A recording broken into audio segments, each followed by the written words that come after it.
Tere õhtust, lugupeetud arutelus osalejad ja kuulajad, keda loodetavasti tuleb juurde ja juurde. Meil on kohe rahva osaluse kiire eksperiment võimalik teha, et siin on olnud segadus, et kas pealaval räägitakse riigi rahandusest või presidendi kandidaatidest. Et vaadates seda esinduslikku seltskonda siin, jätame minu välja ka 10 inimest, et me võiksime ka vabalt proovida nendest praegu presidenti valida või räägime riigi rahandusest. Et kas on tugevaid eelistusi? Rahandus võidab, nii et see on hea valik. Mõte riigi rahandusest siin selles arvamusfestivali formaadis rääkida tuleneb eelkõige murest. Me oleme väike riik ja oma iseseisvuse esimesed 25 aastat me saime oma rahandusega päris hästi hakkama. Et küllap meil olid ka häid tõukureid selleks nagu oma väike valuuta ja võib-olla isegi mõnes mõttes suurem teadmatus tulevikuse ees. Aga selle me oleme kahjuks tänaseks minetanud. Et viimastel aastatel oleme senist lähenemist muutnud. Valitsussektori võlg on 6 aastaga peaaegu 3-kordistunud ja riigieelarve on olnud defitsiidis alates 2000. aastast. Nii IMF, OECD, Eesti Pank, eelarvenõukogu, kõik on viidanud sellele ja korduvalt, et me oleme trajektooril, mis ei ole jätkusuutlik. Ja selline olukord nõuab tähelepanu. Ja tuli kokku grupp inimesi, nimetame neid siis rahandusinimesteks või Exceli inimesteks, kohe tutvustame lähemalt, kes arvasid, et arvamusfestivalil võiks riigi rahandusest rääkida ja rääkida seda viisil, et meie edasine debatt, eriti vaadates tulevasi valimisi, muutuks kvaliteetsemaks. Ja mida see eelkõige tähendab, on see, et me ei ole siin täna selleks, et poliitikavalikuid hinnata, et kellele meeldib üks maks või teistsugune maks. See ei ole tänase arutelu sisu. Tänase arutelu sisu on see, et kui mandaati püüdlevad erakonnad pakuvad välja oma programme, et siis ei oleks ühe jalaga taburet. Et ta püsti seisaks, peaks olema seal vähemalt 3 või rohkem jalgu ja loodetavasti ka ühepikkused. Mis tähendab seda, et kui on suured maksulangetused, seal peavad olema vastu tulud, kui me eeldame riigi võla vähenemist, et siis selleks on vaja ka midagi ette võtta. Ja just see on see, miks me täna seda debatti siin peame. Meie arutelu on kokku 5 osas. Alustame siis praegu sissejuhatuse inimeste tutvustamisega ja küsime ka selle kohe ära, et mis on peamised teesid. Siis läheme edasi riigi rahanduse raamistiku juurde, sealt edasi maksude, kulude juurde ja lõpus võtame asja kokku ja jällegi, ma arvan, ka publik saab osaleda selles osas, et kus me ka siis valime võib-olla päeva parimad ja ratsionaalsemad mõtted ja kõige halvemad, ja et mitte öelda võib-olla isegi ohtlikud mõtted välja. Nii, alustame siis osalejate tutvustamisega. Meil on 6 erakonda, ka EKRE sai kutse, nad olid hõivatud, ei saanud osaleda, aga 6 erakonda tänan, et te olete tulnud siia oma mõtteid esindama. Ja läheme siis nime järgi. Riina Sikkut, Sotsiaaldemokraatlik erakond, tere tulemast. Andrus Kaarelson, Parempoolsed, Mart Võrklaev, Reformierakond, Toomas Uibo, Eesti 200, Lauri Laats, Keskerakond ja Peeter Raudsepp, Isamaa. Ja ekspertidena on meil siis Kristo Kaarna, Rahandusministeeriumi fiskaalpoliitika juhtivanalüütik, Raul Lättemäe, sama osakonna juhataja, Mihkel Nestor, SEB analüütik ja Madis Müller, Eesti Panga endine president. Ja need 4 siis eksperti ja me oleme siis need Exceli inimesed nii-öelda. Ekspertidel on olemas kollane kaart ja kui nüüd erakonnad oma mõtteid tutvustavad, et siis on oma heakskiitu ja poolehoidu saab näidata pöidlaga, mis tähendab siis positiivset. Ja kui on kõhklusi, kollane kaart, me ei mängi siin jalgpalli, aga kui on kõhklusi, siis saab näidata kollast kaarti, see tähendab seda, et võib-olla see ikkagi päriselt ei ole nii või asjad ei jookse kokku. Ja minu jaoks on nende kollaste kaartide nägemine see, et me tuleme võib-olla küsimuste või täpsustustega tagasi. Nii, Aga paneme siit hea hooga edasi. Meil on 90 minutit, praeguseks juba 5 minutit vähem, 85 minutit. Ja selleks, et me jõuaksime kõik need teemad läbi käia, siis me peame olema üsna distsiplineeritud ja lühikesed. Nii nagu Exceli inimestel on see kohane. Aga alustame siis esimese plokiga ja läheme siit järgi mööda, et äkki Riina Sikkut alustab, et öelda nende erakonna peamised teesid, millest nad rahanduse planeerimisel siis lähtuvad. No vastutustundlik eelarvepoliitika ei ole kuidagi ideoloogiline küsimus. Ma arvan, see ei peaks olema vaidluse osa.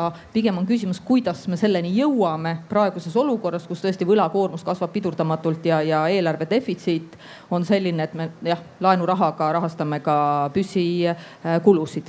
Nii et see tees oleks, et erakondade ülene kokkulepe, nii nagu Madis Müller Eesti Panga presidendina välja pakkus, oleks vajalik. Sotsiaaldemokraadid omalt poolt programmi panevad selle.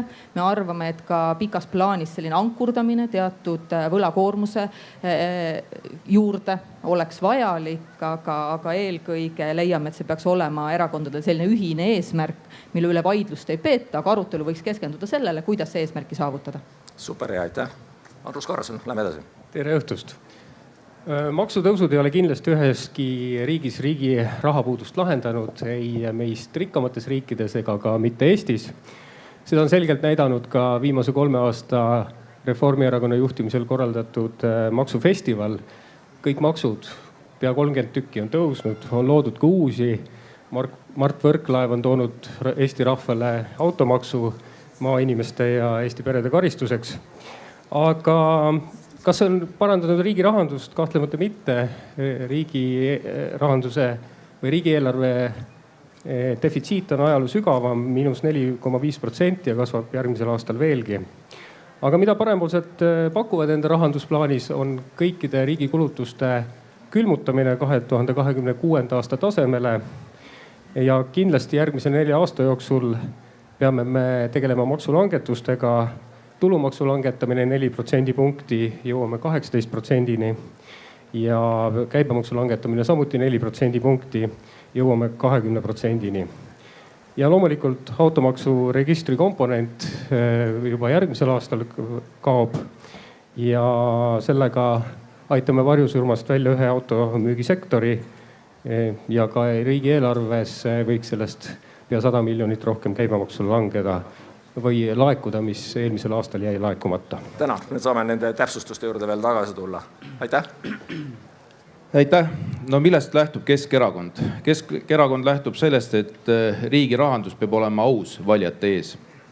Et ei korduks sellist olukorda, mis meil oli 22 aasta lõpus, ehk siis 23 aasta enne valimisi, kus räägiti ühte, aga pärast tehti hoopis midagi muud, mis on tegelikult siiamaani väga negatiivsed mõju meie toimetulekule ja majanduskeskkonnale. Teine pool, see, mis on vahepeal toimunud, ei vii meid edasi. Ehk siis ma räägin, et me ei kärbi ennast rikkaks, me ei maksusta ennast rikkaks ja me ei laena ennast rikkaks. Aga see on toimunud 4 aastat sellisel viisil. Me peame ise ennast rikkaks tegema, aga selle jaoks vaja majandust käivitada ja selleks on olemas instrumendid.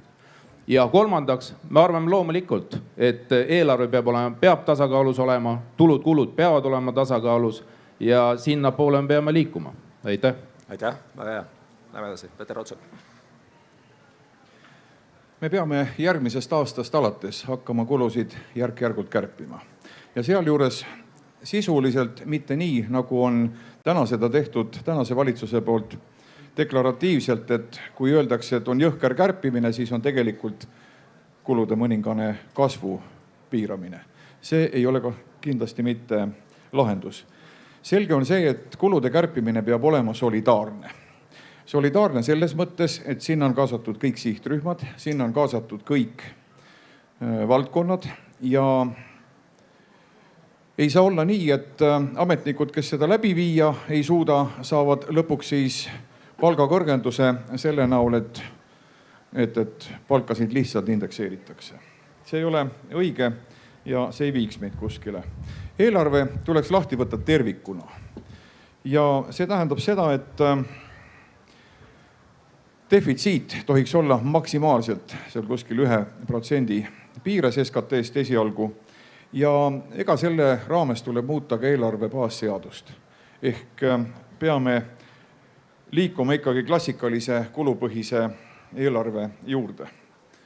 Nii et mõned teesid sellega öeldud. Super hea, väga hea. Jaa, aitäh.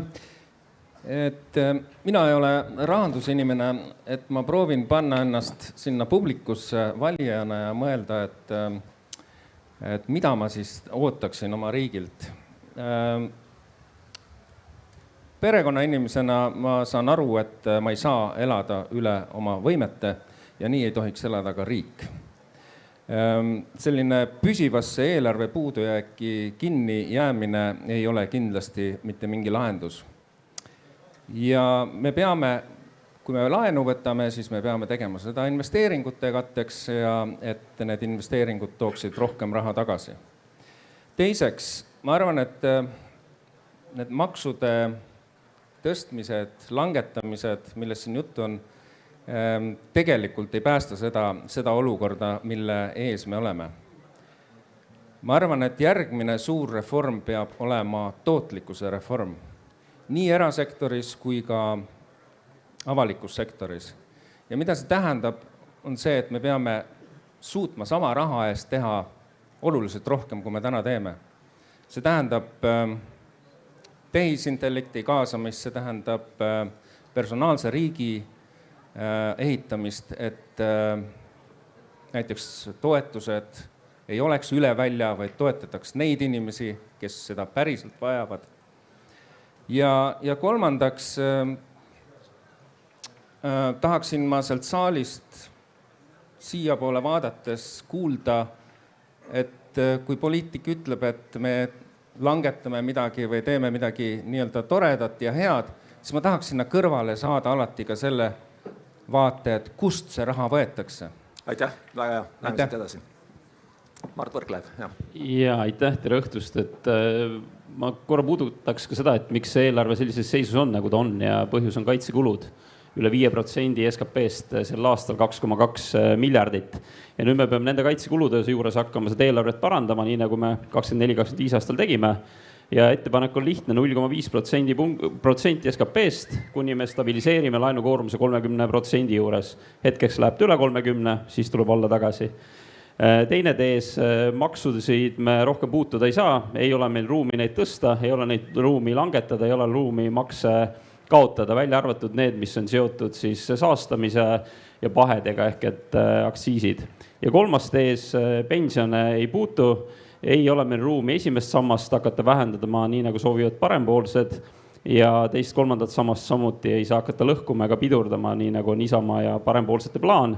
See vähendab pensionäride kindlustunnet täna ja tulevikus. Aitäh. Tänan. Head sissejuhatused ja tänan seda, et te püsite formaadis. Enamus teist väga hea algus. Nii, lähme siis järgmise ploki juurde ja see on riigi rahanduse raamistik.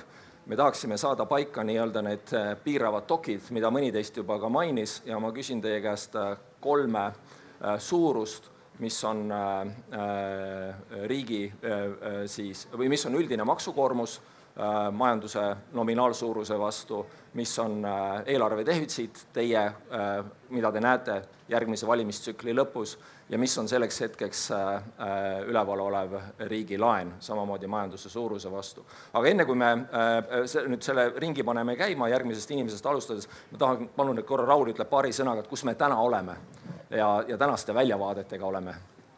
Jaa, et me tegelikult oleme siia tulnud 2 murekohaga Rahandusministeeriumi ekspertidena. Ja üks murekohta puudutab seda, kus me riigi rahandusega oleme ja teine murekoht puudutab lähenevaid valimisi, sellepärast et me valimiste eel oleme juba 5 korda teinud erinevate valimislubaduste analüüsi, aga alustan siis seisust.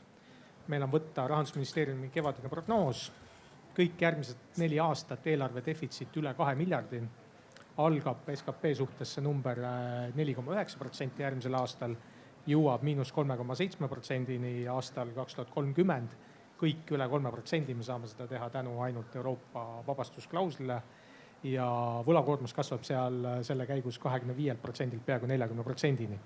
Kuna lõpeb 3,7%-ga defitsiit, siis ilmselgelt ta sealt veel põrutab edasi, et see olukord on halb ja võlakoormus kasvab väga kiiresti, see on üks pool. Teine pool on see valimislubaduste pool, et kui me tegime seda 4 aastat tagasi, siis oli see pilt selline, et iga 20 kululubaduse kohta oli nagu umbes üks mingisugune aimatav katteallika lubadus, ehk et see proportsioon oli väga-väga paigast ära. Ja see on nüüd nagu põhjus, et kui me vaatame seda riigi rahanduse tänast olukorda ja seda, kuidas need valimised läksid, et siis seekord tahaks, et on natuke rohkem see proportsioon paigas. Nii, numbrite korje ring siis paneme käima. Ja, alustame parempoolsetest. Ja, aitäh. Kõigepealt klaariks ära selle, et parempoolsed kindlasti ei lähe pensioni vähendama. Me külmutame riigieelarve kõik kulud ja see tähendab seda, et tänu maksulangetustele ja riigieelarve vähema laenuraha toomisega turule langeb ka inflatsioon ja ostujõud nii pensionitel kui ka palkadel kasvab. Aga jah, maksukoormus peab langema ja siin tasub valijatel olla tõesti tähelepanelik, et ennem 2023. aasta valimisi lubati meil tasakaalus riigieelarvet, maksukoormuse külmutamist, peaminister lubas isegi tahaksime rääkida numbrites. Riigikogu toolis, et maksud ei tõuse. Aga ja, lähme numbrite juurde, et parempoolsete rahandusplaan ütleb selgelt, et eelarve puudujääk väheneb 2031. aastaks 1,9% SKT-st. Järgmine aasta siis peaks olema see tänase valitsuse järgi 4,9%, nii et oluline langus meie poolt. Võlakoormus 42% asemel 2031 langeb meie rahandusplaaniga 34%-le ja mis kõige tähtsam, 2029 parempoolsete rahandusplaaniga me täidame Euroopa Liidu reeglitega lubatud 3%-lise eelarve puudujäägi piiri või reegli. Ja maksukoormus? Ja maksukoormus, kui ta täna on 36%, siis meil langeb ta vähemalt 2% punkti, 34%-ni SKP-st minimaalselt. Ilmselt ekspertidele küsimus, see peaks olema isegi suurem. Langus peaks olema suurem. Ja, aitäh. No esiteks peaks ikkagi ära klaarima selle, et ma arvan, et kõik, mis puudutab fiskaal- ja majanduspoliitikat ja selle praegu tegemata töö tõttu ei pea kannatama meie emad, isad, vanemad ja vanesad. Ehk siis seda suhtumist ja arvamust, et me peaksime pensionid külmutama nii, nagu parempoolsed ütlevad, Keskerakond ei saa toetada. Nüüd, mis puudutab numbritesse, eks ta on riski business, kõiki need numbreid välja käia, aga tuleb mingisugused eesmärgid ju seada. Kui me vaatame eelarve defitsiidi poolt, siis IMF soovitab meil 1%. See eeldab seda, et meil peab olema päris suur majanduskasv, mille poole me peame püüdlema. Kui me räägime nii-öelda praegus olukorras, kus me oleme, ma arvan, et kui me võtame eesmärgiks 2%, 2,5%, see on üpriski hea eesmärk, aga see nõuab päris suuri ponistusi. Aga ka see ei ole võimalik saavutada ilma majanduskasvuta. Nüüd, kui me räägime laenukoormusest, siis tõesti, kui vaadates ka neid prognoose, siis juba aastaks 2031, kui me jätkame samamoodi nagu Reformierakond tahab jätkata, siis on umbes 41%, see ei ole jätkusuutlik. Ma arvan, et kuskil sellel piiril, kus me enam-vähem praegu oleme, 36% ta võiks ka jääda. Nüüd siis maksukoormus ja võlakoormus, eks ta peab olema enam-vähem seal 36%. Mis puudutab seda maksukoormust, siis tegelikult siin me peaksime üle vaatama kogu maksusüsteemi. See ei ole jätkusuutlik, et me oma inimesi maksustame hästi suurte tarbimismaksudega, mis tähendab seda, see on juba järgmises plokis. Selle saab täpselt tähelepanu pöörata. Aitäh, väga hea. Nii, läheme edasi Isamaga. Aitäh. Räägime siis konkreetselt protsentidest, aga selge on see, et esmane vaade peab olema ka see, et majandus peab kasvama. Täna me oleme rääkinud hästi palju siin maksumääradest, näitajatest, aga me oleme saanud ju kõik halvad asjad korraga. Võlakoormuse kasvu, maksukoormuse tõusu ja lisaks sellega langeva majanduse probleem. Ehk konkreetsemalt rääkides eelarve defitsiidi osas tuleb liikuda 1% suunas. Maksukoormus ei tohi tõusta, Isamaa on seda öelnud, et makse ei tõsteta. Ja võlakoormuse kasv, noh, täna me oleme jah, seal kusagil 36 peale liikumas. Euroopa Liidu keskmine on umbes 40. Sinna me võiksime jääda. Aitäh. Ja mis puudutab võlakoormust, siis ma arvan, et see siht võiks olla 30%. Samas, kui me vaatame tänast olukorda, kuidas meil millised on meie kaitsekulud ja minu realistlik hinnang on, et 31. aastaks me kahjuks selle 30% juurde Eesti riiki ei suuda jääda. Aga siht võiks olla 30%. Mis puudutab maksukoormust, siis ma arvan, et see on täna suhteliselt optimaalne. See on 35% juures ja sinna võiks ta ka jääda. Ja eelarve puudujääk ilmselt paraku jääb ka kuhugi 3% juurde ja tulenevalt just sellest julgeoleku olukorrast. Aitäh.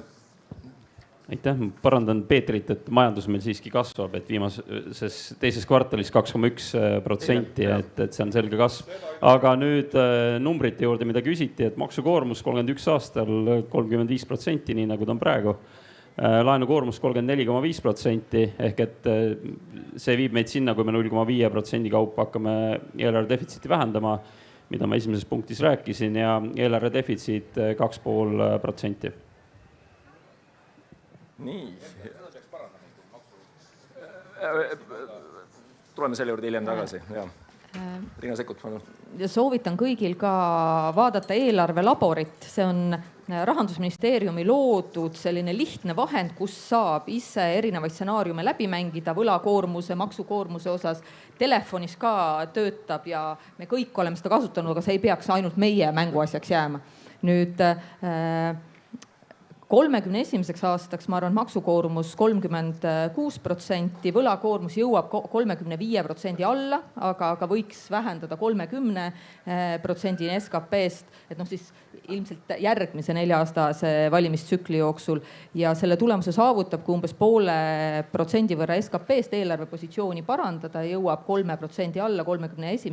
aastaks, aga ka eelarvepositsiooni parandamist sealt tuleb edasi jätkata. Aitäh. Nii, nüüd vaatan ekspertide poole. Jah, siin on esimesed kollased kaardid. Kas meile pakuti ühe jalaga tabureti või ei olnud üldse sellel taburetil jalgu all? Nii et hakkame jälle. Mihkel, ole. No, minul tekkis mõte, et üks oluline küsimus, mida me peaksime küsima, on see, et kuidas võtta riigi rahandus kontrolli alla, samal ajal saada tagasi valitud. Et ma nägin sellist väga palju head tahet, aga kas meie armsad poliitikud ka pärast seda valituks osutuvad, on omaette küsimus? Jah, seda dilemmat me siin täna ei lahenda või ei arenda niimoodi, et me räägime ikkagi sellest, et kas 1 ja 1 annab endiselt kokku 2 või rohkem või vähem niimoodi. Aitäh, Erki. Hästi palju asju võiks juba kommenteerida, aga sa vist lubad umbes 2 mõtet, ma arvan, jah? Ole hea. Sinu jaoks täpselt samamoodi see 60 sekundit nagu ka teiste osalejate jaoks. Võib-olla paar asja, et hästi palju on juttu sellest, et me peame majanduse kasvama saama ja see lahendab meie riigi rahanduse mured. Et üks, mida silmas pidada, on see, et tegelikult meil majandus nominaalselt, kui me vaatame lihtsalt eurosid, SKP mahu mõttes või riigieelarve mahu mõttes, see on meil kasvanud päris tublisti ka viimasel. Siin 5 aastal üle 40% nii majanduse maht kui riigieelarve maht. Aga sellegi poolest millegipärast me ei ole suutnud siis seda riigi puudujäägi mõttes paremini majandada. Ja ma arvan, et üks vastus on siin selles, et tegelikult koos majanduskasvuga peaaegu automaatselt väga valdava osaga riigi kulutusi kasvab. Et olgu see siis kaitsekulud, mis meil on majanduse mahuga seotud, erinevad pensionid, toetused, see kõik automaatselt koos majanduse ja hinnatõusuga kasvab. Et see tegelikult ei ole lahendus. Me peame ikkagi leidma mingisuguseid sellist poliitika muutusid. See, mis praegused hinnangud on, et meie puudujääk riigi rahanduses on ikkagi mitte sellest majandustsüklist ja nõrgast majanduse seisust tuleneb, aga nii-öelda struktuurne probleem. Ja see tuleb lahendada just siis tehes mingeid põhimõttelisi muudatusi, kas riigi tulude või kulude poole peal.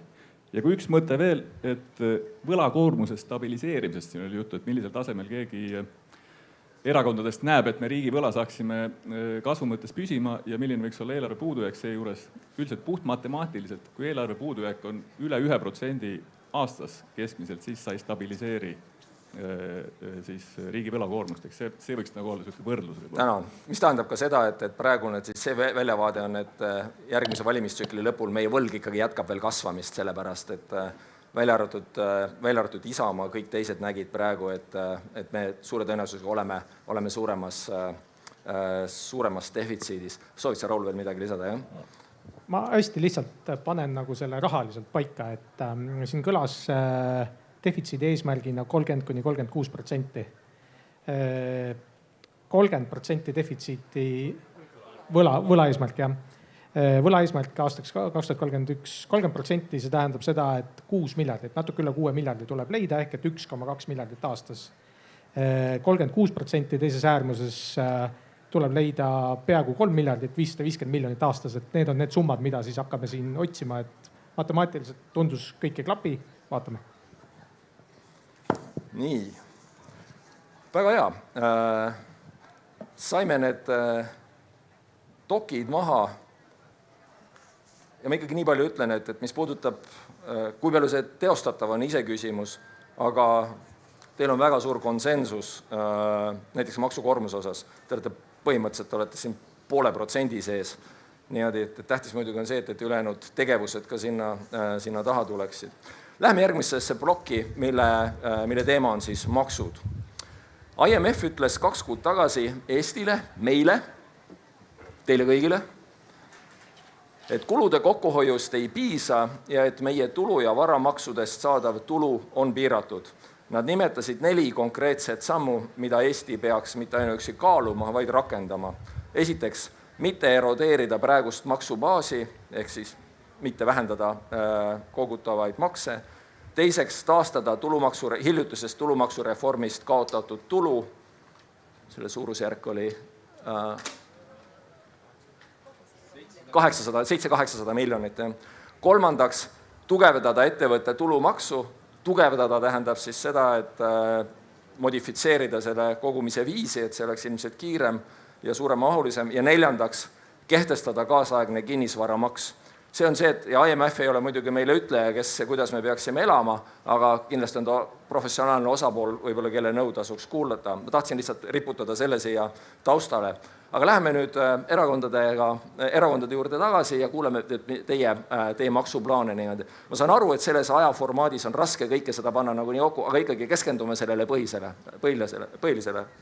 Jaa, väga hea küsimus ja teema, mis puudutab üleüldist meie maksusüsteemi. Et meie maksusüsteem on tegelikult hästi kaldu tarbimismaksude suunas.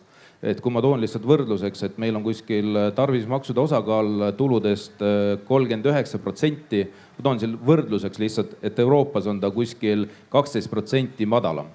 Ja mida see tähendab? See tähendab seda, et meie maksusüsteem mitte ei ole solidaarne, see on probleem. See mõjutab otseselt kõiki perekondasi, kes lähete, ostate saia, leiba, piima ja nii edasi, ehk siis jätate rohkem rahaga sinna samasse poodi, selle asemel, et teha suuremaid investeeringuid ja tulevikku midagi luua.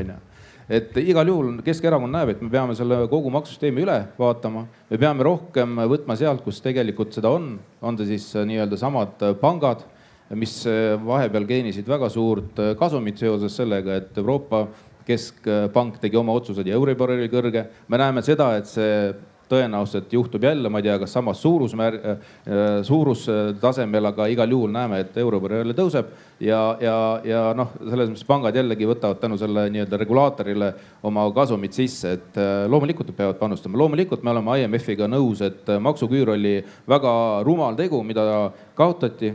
Me oleme seda rääkinud ka pidevalt Riigikogus, Jürgen Ligi kiidab takka ainult.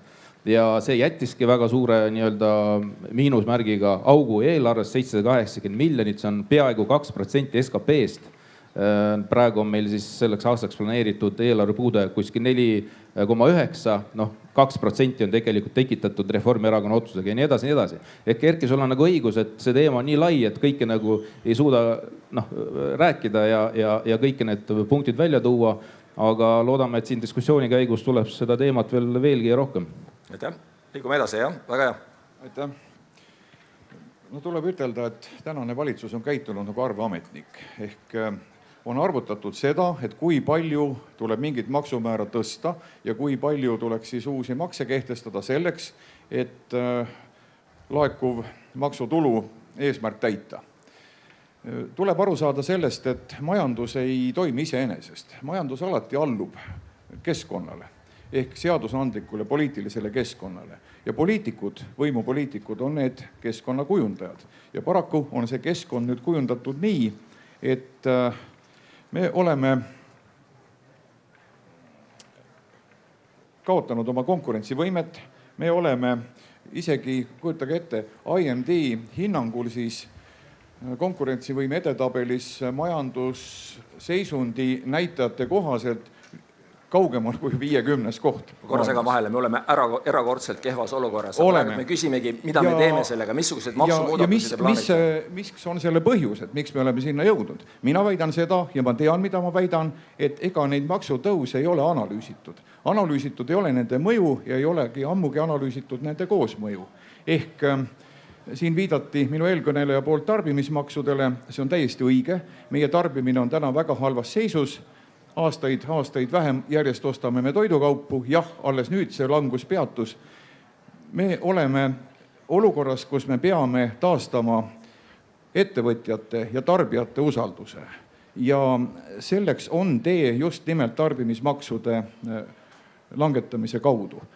See raha ei lähe kaotsi, meil tuleb see majandusse tagasi. Tarbitakse rohkem. Ja tõepoolest, pangamaks, ma arvan, oleks olnud märksa leebema mõjuga, negatiivse mõjuga meie majandusele, kui seda oli näiteks käibemaksu tõstmine väga lühiajaliselt või lühikese perspektiivi jooksul 20% võrra. Ehk me peame tarbimismakse langetama, peame seda väga oluliselt analüüsima. Selge. Ja, et ma arvan, et nende maksudega mängimine siia-sinna ei tee suurt vahet, mida me tahame lahendada. Et maksukoormus on tänaseks stabiliseerunud sinna 35% juurde ja nii see peaks ka jääma. Uusi makse ei tohiks kehtestada. Aga kui selle maksusüsteemi sees midagi muuta ja valija selleks mandaadi annab, siis ma arvan, et oleks mõistlik ehk liigutada siis maksukoormust niimoodi, et töötamine oleks odavam ja varad oleks rohkem maksustatud. Et seda liigutust seal sees võiks kaaluda. Väga hea. Just. Väga hea, nii nagu IMF soovitab. Hea, Mart Võrklaev. Aitäh, et kui Peeter siin edetabelitest rääkis, siis Eesti on 12. aastat maailma kõige konkurentsivõimelisem maksusüsteemi tipus Tax Foundationi andmetel. Nüüd, kui rääkida maksudest, siis natuke omapärane on siin kuulata, et ühel hetkel öeldakse, et jube palju maksud tõusud ja see on jube halb ja siis maksuküüru kaotus, mis on selge maksulangetus, ilmselt läbi ajaloo suurim, et see on ka halb.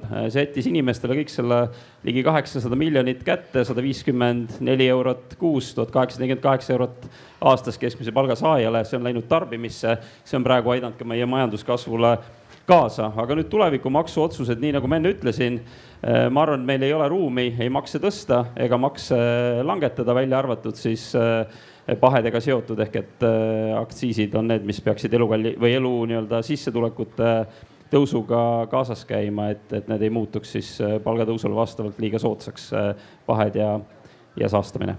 Aitäh, väga hea. Piina. Kuna Mihkel kommenteeris seda, et kuidas tagasi valituks ka saada kõigi nende ettepaneku, see tuletas mulle meelde 5 aasta taguse anekdoodi, kui 1,5 kuud või 5 nädalat enne kohalike valimisi maksti teisest sambast välja 1,5 miljardit. Ja Helir-Valdor Seeder sai juurde, ma ei mäleta, kas 7 või 17 häält. Ja anekdoot ütleb, et need on maailma kõige kallimalt ostetud hääled. Aga nüüd me selle rekordi lööme. Kristen Michal jagab aasta enne valimisi 800 miljonit inimestel kätte ja kaotab hääli. Nii et see rekord on löödud, see on pigem tunnustus valijale, mis näitab, et ükskõik kui väga me soovime valijat ära osta, Eesti praktikas see ei ole töötanud. Seega ma arvan, et me võiksime ekspertnõu kuulda võtta ja tõepoolest maksusüsteemi arvestades muutunud tööelu ja tõesti ka seda, et meie madalapalgaliste maksukoormus on kõrge ja jõukate inimeste maksukoormus on madal, siis on need vara või kapitali maksustamise ettepanekud et need tuleks Eesti jaoks läbi töötada, milline need lahendused on ja seal saab teha siis poliitilise valiku see koalitsioon, kes parasjagu võimul on. Aga seda ettevalmistustööd ekspertnõu rakendamiseks Eesti maksusüsteemi reformimisel tuleks teha. Aga kuna kõik need muudatused veel 31. aastaks meie eelarvepositsiooni ei paranda, siis maksuküür ei meeldinud ka mulle, aga ta suurendas maksusüsteemi õiglust. Samalaadse õigluse suurendamise saavutame me ka astmelise tulumaksuga, kui näiteks 10% kõige jõukamatel lisaks maksuastme meie süsteemi ja see on midagi sellist, mida saab rakendada, et mõju oleks juba 31. aastaks. Aitäh, lähme edasi. Jaa, et ükski riik ei ole seni end rikkaks maksustanud ja selline eksperiment ei ole õnneks läinud ka Reformierakonna juhtimisel. Nii et seetõttu tuleb kindlasti makse langetada. Me peame hoolt kandma, et meie majanduskeskkond oleks ja maksukeskkond oleks konkurentsivõimeline. Ja parempoolsed kindlasti ei tõsta mitte ühtegi maksu ega kehtesta ühtegi uut, vaid tegeleme maksulangetustega. Viime tulumaksu 20% peale, käibemaksu 18% ja kaotame automaksu registreerimise komponendi. Olgu siis veel öeldud, et mis juhtub kokkuvõttena 2031. aastaks meie rahandusplaani järgi riigieelarvele on tulude pool tänu maksulangetustele langenud 1,4 miljardit eurot ja tänu sellele, et oleme kulud külmutanud, on kulud langenud 2,3 miljardit eurot. Selle tulemus on see, et 1 miljardi euro jagu on vähenenud Eesti riigieelarve defitsiit 2031. aastaks. Okei, ma hakkan tagantpoolt peale. See viimane sõnavõtt sai vist 4 kollast kaarti, aga meil ei ole kõike seda aega võib-olla niimoodi käsitleda. Ma hakkan järgimööda minema, et Mihkel, sa vist töötad endiselt pangas. Ma vaatasin, su esimene kollane käis pangamaksu kohta, et saad sa sellest alustada ja jällegi teeme väga kiiresti.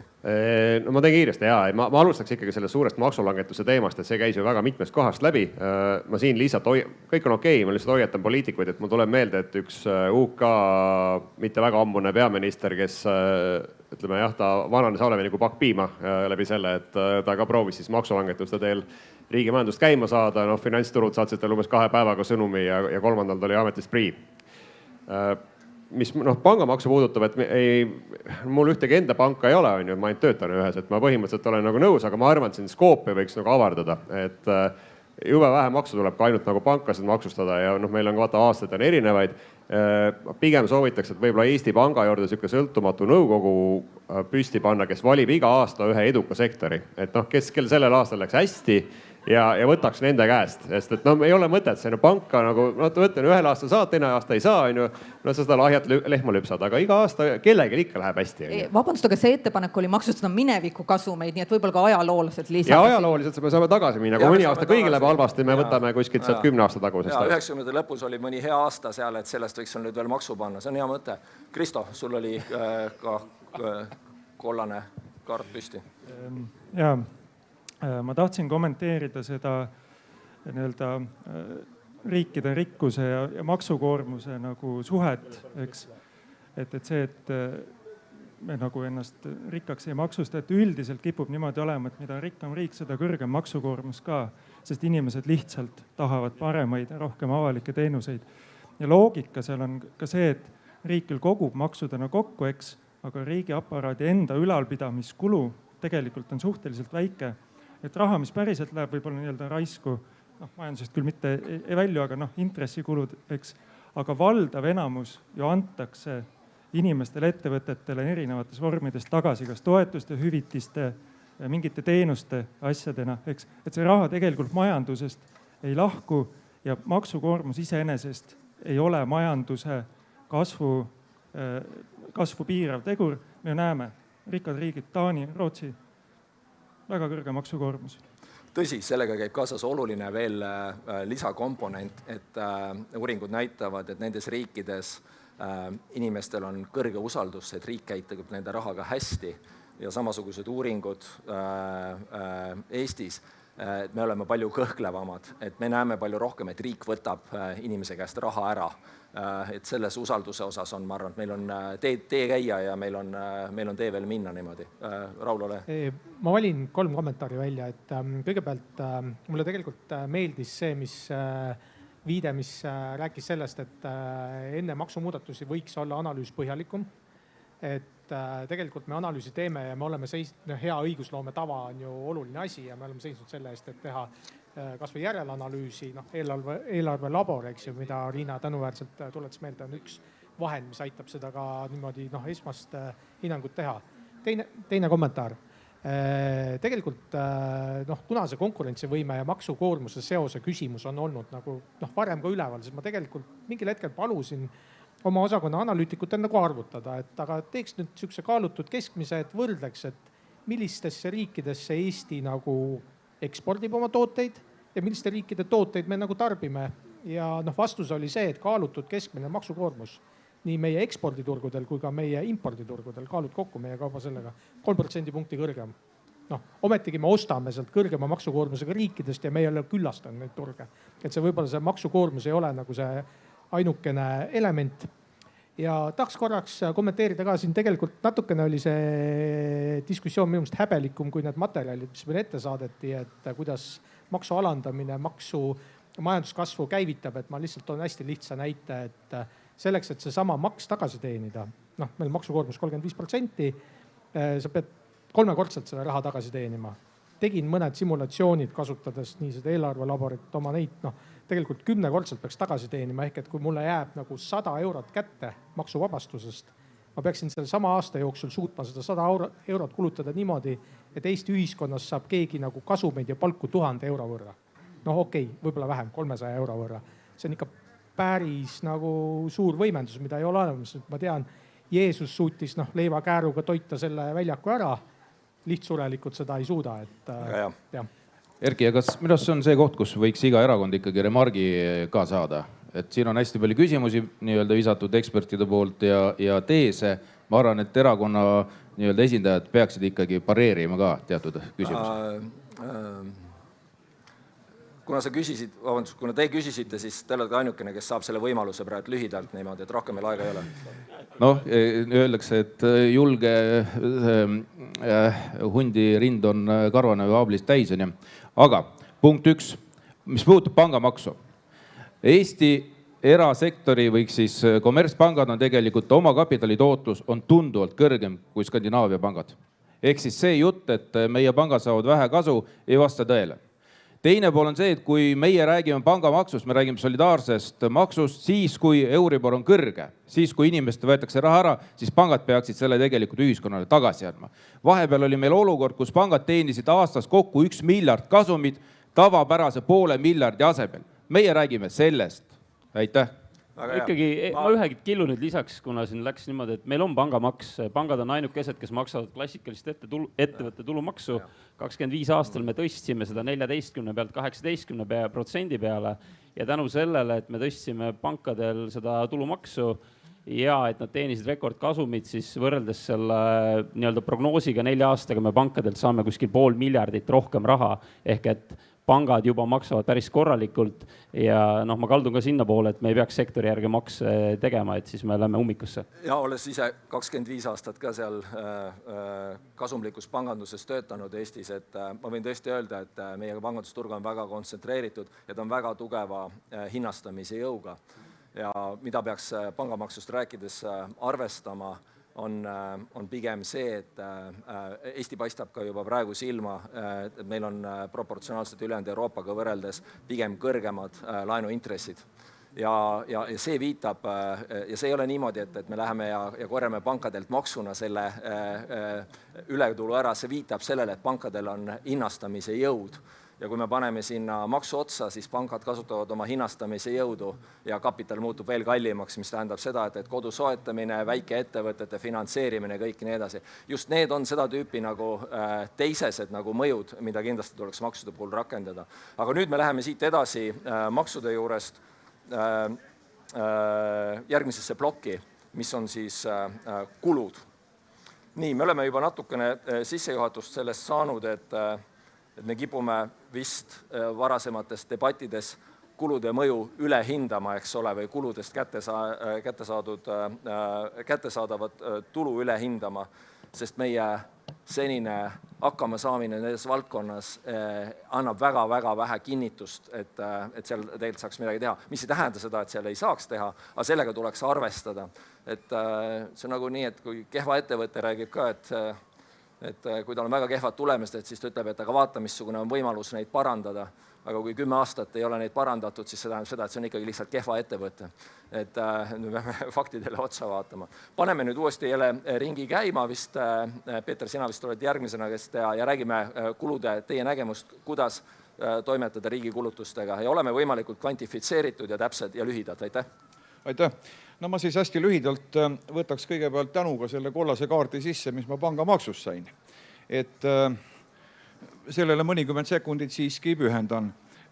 Ma arvan, et kolleegid siin ei peaks osatama, et leiame nüüd siis mingi muu eduka valdkonna, mida maksustada. Kuulge, aga miks valitsus arvas, et meie inimesed, kes saavad mediaanpalka või sealt väiksemat tulu, keda muide see Reformierakonna maksuküüru kaotamine ei puuduta, positiivses mõttes, on nüüd järsku see edukas sektor, keda tuleks maksustada. Oota, me nüüd vajume selle eelmisesse plokki tagasi. Me pidime rääkima riigi kuludest ja riigi kulude jõuame sinna ka. 40 sekundit on järgi, aitäh. Aitäh. Et Mart Võrklaev ei peaks mind enam parandama, siis võtsin kaasa ka Reformierakonna auditi, mida on see poliitika kaasa toonud. Mõned eksemplarid jäävad siin ka publikule. Aga lähme siis kiiresti kulude juurde. Nimelt seda, et kulusid peame kärpima neid ilma põhiteenuseid, põhifunktsioone kahjustamata, aga ütleme selliste tervishoiu, pensionite ja hariduskulude kasv peab olema meile jõukohane. Indekseerimine on siin teema, mida arutada. Küsimus on võib-olla selles, et mis on need indeksid. Seal on natukene teisi ka kui need, mis täna rakendada. Nüüd mainisin seda enne ka, et kulude kärpimine peab olema reaalne, mitte kulude kasvu ohjeldamine pelgalt, vaid ka kulude külmutamine ja isegi vähendamine. Nüüd eraldi, eks siin neid teemasid puudutatakse teisigi ja kõiki, aga Tervisekassa ja tervishoiukulud tahaks ka nagu üle mainida ja see tähendab seda, et reformid, mis tervishoiu valdkonnas on siiamaani tegemata, on edasi lükatud ja lükataksegi veel, need tuleb ära lahendada. Näeme ka seda Tallinnas, et meie oma haiglate reformiga saame 10 miljonit kulusid aastas kokku hoida. Ma usun, et niimoodi saab ka riik. Aitäh. Väga hea. Ja. Ole hea. Ja. Viimase 4 aasta jooksul on valitsus kärpinud kokku suurusjärk 1,3 miljardit. Ja kui keegi nüüd väidab, et kuskil on veel sadu ja sadu miljoneid, mida valitsus ei taha kärpida ja mida oleks võimalik kärpida, siis need ainukesed kohad, kus seda teha saaks, see puudutab siis pensione, haridust, tervishoidu ja riigikaitset. Nüüd küsimus on selles, et kas me tõepoolest soovime nendes valdkonnades kärpida. Ja kui seda teha, siis tuleb ausalt rahva käest küsida mandaati selleks, et kas te olete nõus sellega, et pensionid vähenevad, kas te olete nõus sellega, et tervishoiu omaosalus tervishoius suureneb, mida parempoolsed ette panevad, et siis tulebki küsida seda rahva käest enne valimisi. Ja selles mõttes see peab olema aus. Mandaati peab ikka küsima, jaa, lähme edasi. Ja aitäh, et ma nüüd selle sama eelarve laboriga olen natukene põhjalikuma töö ära teinud. Mul on siin 10 konkreetset ettepanekut, osadest nendest ma olen juba ka lehes kirjutanud. Ma ei hakka neid kõik ette lugema, aga siin on kenasti aastas 400 miljonit kokkuhoid olemas, see mis ma ütlesin, 0,5% SKP-st. Kas sa saad peamised ära nimetada? Ja ma saan öelda, et siin on sama, et meil jääb teatud raha kulutamata iga aasta, et selle saab tegelikult riigieelarve baasist välja võtta. Siis on riigitöötajate arvu vähendamine 10%. Seda osaliselt saab teha sellega, et me puhkusepäevad tõstame 28 päeva peale. mõned indekseeritud kulud, teadus-arenduskulu, me kõike, mis me planeerime 1% ei kasuta ära, planeerime nii palju, kui päriselt kasutame. Kõrgemate riigiteenistujate palga vähendamine, jätkame seda, mis me 23 aastal otsustasime ja tegelikult ka maksukulusid vähendame ehk et koolituskuludelt tulumaksu tagastuse võiks ära lõpetada ja siin nipet-näpet veel, aga need on kenasti kirjas ja tegelikult numbrid jooksevad kokku. Nüüd siin on kõlanud ka parempoolsete käest eriti, et võiks külmutada kõik riigi kulud. See sisuliselt tähendab seda, et ka kaitsekulud hakkavad vähenema 200-300 miljonit aastas. See tähendab seda, et meil ei ole ballistilist õhukaitset, see tähendab seda, et meil ei ole uusi laevu, uut merevõimekust. Sellele meie kindlasti alla ei saa kirjutada. Aga ettepanekud siin ja mul Facebookis ka, et on mida arutada. Väga hea, aitäh. Läheme edasi. No eelnevad kommentaarid peegeldavad täielikku mõistantust selles osas, mis need tegelikult kulusurved on. Et näiteks kevadine Riigikohtu otsus, mis ütleb, et ei kohanappuse ega rahapuuduse eelarves ei vabasta riiki inimeste põhiõiguste täitmisest. Ehk siis täiskasvanud psüühilise erivajadusega inimesed peavad erihoolekandeteenusele saama ilma 3 aastat järjekorras ootamata. Ja minu arvates ei ole väärikas või võimalik selle koha pealt silma kinni pigistada ja see lisaraha tuleb valdkonda suunata. Tõsi, me oleme Exceli inimesed, me ei küsi seda, kas on väärikas. Me küsime seda, et kus koha pealt te soovite kulusid muuta. Jah, ehk siis ma ütlen, et kulusurved näiteks erihoolekandes või tervishoius on olemas, millele tuleb vastata ja seetõttu ka ma rääkisin 36% maksukoormusest. Aga tõesti maksumaksja raha tuleb väga vastutustundlikult kasutada. On erinevaid valdkondlikke reforme, mis võimaldavad pikaajaliselt kulude kasvu tempot langetada. Ja see on ka midagi, mida tuleb kindlasti püüdma minna. Aga tegevus- ja majanduskulud, seal ma arvan, et avalikkuse ootus on ka mingil määral külmutamine ja seda võiks teha. Aitäh, väga hea. Ja kõigepealt vastus Mart Võrklaevale, et parempoolsed ei vähenda riigikaitsekulutusi. Meie rahandusplaani järgi on 5% riigikaitsekulutuste tase. Siis te ka ei külmuta. See on täiesti piisav, et tagada riigikaitse Eestis. Aga küsimuse juurde, üle jõu elamine riigis tuleb kindlasti lõpetada, et selline kulude kasv, nagu on olnud viimastel aastatel, et 1 miljard eurot lisandub iga-aastaselt kulu eelarvesse, on jätkusuutmatu. See oleme riigirahandusliku krahhi äärel, kus iga 10. euro, mida riik kulutab, me laename. Me võime seda nimetada pere ja ettevõtluse vaates kiirlaenu võtmiseks, põhimõtteliselt SMS-laenuga maksab riik selle kinni. Aga külmutamine tähendab seda, et me kärbime ära kõik unistused sellisest toredast dokumendist nagu riigieelarve strateegia ja kulud on võimalik külmutada järgmiseks 4 aastaks samale tasemele. Kui langetada käibemaksu ja riik ei loobi iga-aastaselt pea 2 miljardit eurot turule laenuraha, siis taltub ka inflatsioon ja on võimalik seniste palkadega, seniste pensionite tasemetega ja toetuste tasemetega jätkata. Ja lõpetuseks, et olles olnud ka ise 3 aastat riigiameti juht, et see on ülimalt lihtne ülesanne, ei oma mingit väljakutset, et jätkata sama eelarvega järgmisel aastal. Ka 10% kärbe on täiesti jõukohane ja tehtav igale tippjuhile, sealhulgas avalikus sektoris. Aitäh. Lauri Laats, hea. Aitäh. Vaata, Erki, meie moderaator ütles väga õige mõtte välja, tegelikult konstateeris fakti, et Skandinaavia inimesed rohkem usaldavad valitsust ja riiki ja seetõttu nad on valmis rohkem ka panustama ja usaldavad ka need kärbete osas, kui valitsus teeb otsused ja nii edasi, nii edasi. Vaata, minu arust kogu selle juur peitub selles, et meie inimesed praegu valitsust ei usalda ja selline valitsus ei saa aru, et usaldus nendel ei ole ja jätkavad ikkagi tööd. 13% rahvast ainult usaldab. See on üks pool, mis on tegelikult väga suur probleem. Nüüd see teine pool, Mart Võrklaev tõi välja, et näete, lahendused on olemas, et lausa 400 miljonit on võimalik kärpida.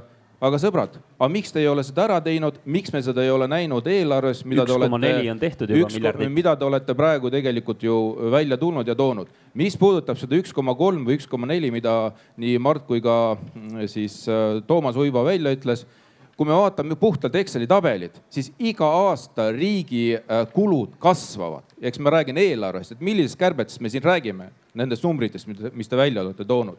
nüüd see teine pool, kus on võimalik kärpida. Loomulikult kogu tervishoiusüsteem tuleb üle vaadata, see on suur pusle, mida tuleb tükk-tüki haaval lahti võtta, kokku panna ja sealt leidub raha ja suudame nii-öelda tagada ka selle parema kvaliteedi. See on üks pool.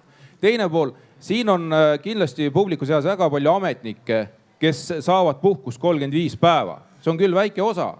Aga 28, andke käega märku, kes saab 35 päeva puhkust. Häbi teile. Häbi.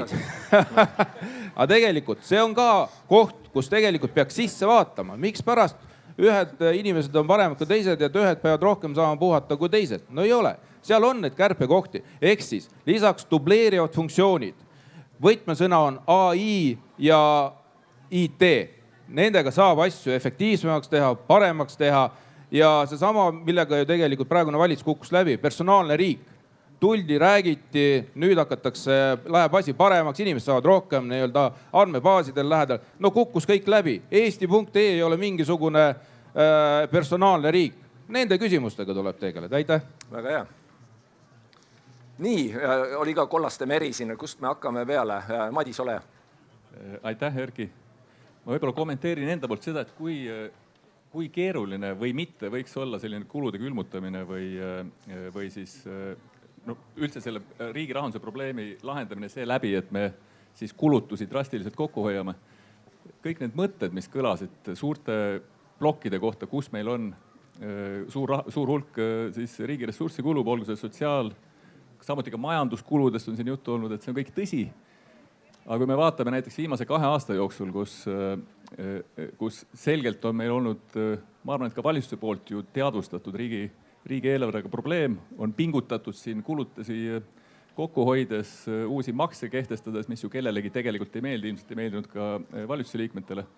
Siis me näeme, et umbes 3/4 nendest eelarve parandamise pingutustest tegelikult oli läbi maksude. Ehk et ei suudetud tegelikult leida rohkem võimalusi kokkuhoiuks. Seesama nullbaasiline eelarve revisjonid, sellest me oleme ka mitu aastat kuulnud, kuulsime täpselt sama juttu ka enne eelmisi valimisi. Ja see kipub lihtsalt nii olema, et on palju häid selliseid suurejoonelisi üldsõnalisi mõtteid, aga kui tegelikult on vaja hakata siis otsustama mingit kulutust kärpida, see paratamatult ikkagi lõikab kedagi nii valusalt, et seda tüüpiliselt sellises mahus ei suudeta teha. Et seetõttu mulle tundub, see ei ole väga usaldusväärne.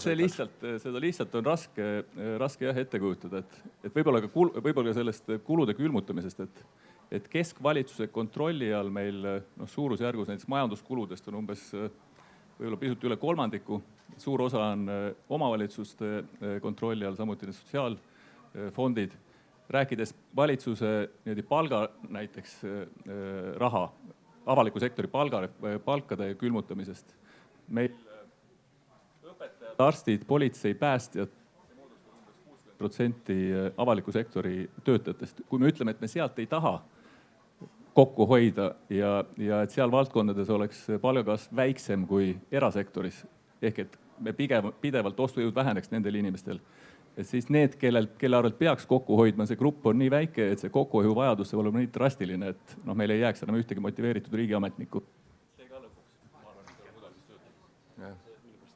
Tänan, Madis, läheme siit edasi. Ja, muidugi, olles ise kulusi koomale tõmmanud, et hea kulude juhtimise diskussioon ikkagi hakkab alati sellest, et mida me saame teha, mitte ei ole see, et pikalt seda, mida me ei saa teha niimoodi. Ja ma arvan, et see on üks ka selle debati nagu probleemidest, aga lähme edasi, Madi. No mind tabasid siin sellised ketserlikud mõtted, et tegemist on ikkagi peavooluparteidega, et kõik olid nagu täiesti enam-vähem ikkagi ühte meelt, et peab nagu enam-vähem või rohkem, mõni vähem on ju raha kokku hoidma. Aga vaata hea meelega tegelikult võib-olla kuulaks kedagi, kes ütleks, et aga me ei pea kokku hoidma, et tõstame maksukoormuse 50% juurde, sest et meil on nagu nii palju häid asju, mida me veel tahaksime teha. Sellised poliitikud ja kuskil mujal maailmas me leiame küllaga ja kui ma vaatan võib-olla seda nagu Eesti ajalugu, siis me oleme liikunud pidevalt nagu läbi demokraatlike valitsuste, demokraatlike valimiste kõrgema maksukoormuse juurde, et äkki ongi see, mis Eesti rahvas tahab, et ta tahabki seda 50% maksukoormust. Kõik ütlen natuke seda naljaga, aga lihtsalt, et avardame siin diasporaad, on ju, et kui me siin kõik nagu nõus oleme, et peab kulusid kärpima, igav hakkab juba. Jah, aitäh. Et ma siin kollast kaarti tõstsin, mõte, mis kohe pähe kargas, et muidugi on kärbetest ebamugav rääkida. et seetõttu olid ka need ettepanekud suhteliselt abstraktsed. Aga lihtsalt mõned kiired kommentaarid, et kui me pensionid külmutame, eks, indekseerime, et mis see praktikas tähendab, on see, et nende ostujõud hakkab langema, sest meil on inflatsioon, eks. Et ma ei tea, et kes julgeb seda otse nagu öelda või teha. Ja ka Eesti pensionide nagu pensionisüsteemi suurim probleem ei ole see, et nad on liiga helded. Et meil on suhteliselt ikka Euroopa võrdluses ühed väiksemad pensionid. Meil on lihtsalt vedanud, et vanem põlvkond on väiksemate palkadega kui nooremad. Eks, et sellepärast on see alla neelatud. Puhkuse vähendamise teemal, et mina olen üks neist ametnikest, kes nagu saab 35, on ju. Aga sa ei ole seda kunagi kasutanud. Ega riigi kulu ju sellest ei vähene, kui see puhkust vähendab. Okei, iga 50. Vähendad töötajate arvu. Lased iga 50 lahti, 7 miljonit kulu sellega nagu korda ei tee riiki, eks. Okei, ma annan edasi. Kaks kommentaari, et tegelikult juba kõlas, et selle kulude külmutamise juures asi on detailides ja hästi lihtne on abstraktselt öelda, et külmutame. Aga tegelikult, nagu Madis viitas, riik on keeruline struktuur, kohalikud omavalitsused, erinevad sihtasutused, ülikoolid, eks ju. Et seal tegelikult tuleb teha valikuid ja ma tegin ühe väikse mõtteharjutuse enne siia tulekut, et ma vaatasin, tõsi, meil inflatsioon ja palgakasv viimasel 5 aastal on olnud üsna nagu kiire, aga et kui mitte ühtegi muud otsust ei teeks, et külmutaks need kulud, mis siis saaks, et päästja palk hakkaks siis miinimumpalgast, ta jõuaks natuke üle 1000 euro. Eks ju, et kui me päästjaid ei vähenda tänases olus, et see lihtsalt ei ole nagu realistlik, et midagi peab muutuma selles struktuuris. Sama puudutab ka kõiki muid kulusid, et elekter saaks meil otsa kuskil aprillis, kütte jaguks esimeseks poolaastaks, interneti peaks septembris kinni panema, et me võime need kulud külmutada, aga tegelikult tuleb teha seal mingi sisuline otsus, et mis asi nagu päriselt ära kaob, mida. Ja see on nagu see keerukus.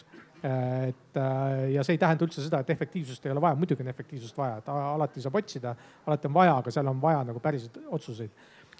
Hästi kiire kommentaar, palun. Kiire kommentaar seoses inflatsiooniga, et me peame Eestis suutma lahti saada euroala kõige kiiremast inflatsioonist, mis meil on viimastel aastatel olnud. Ja selleks tuleb maksud alla tuua, ennekõike käibemaks, ka tulumaks. Ja see võimaldab ikkagi hoida pensionid, toetused ja palgad ja nende ostujõud samas kandis. Me oleme inflatsiooniga Euroopa lõpus praeguse seisuga. Kõige madalam inflatsioon Euroopas on Eestis. 5-6 aastat euroala kõige kiirem.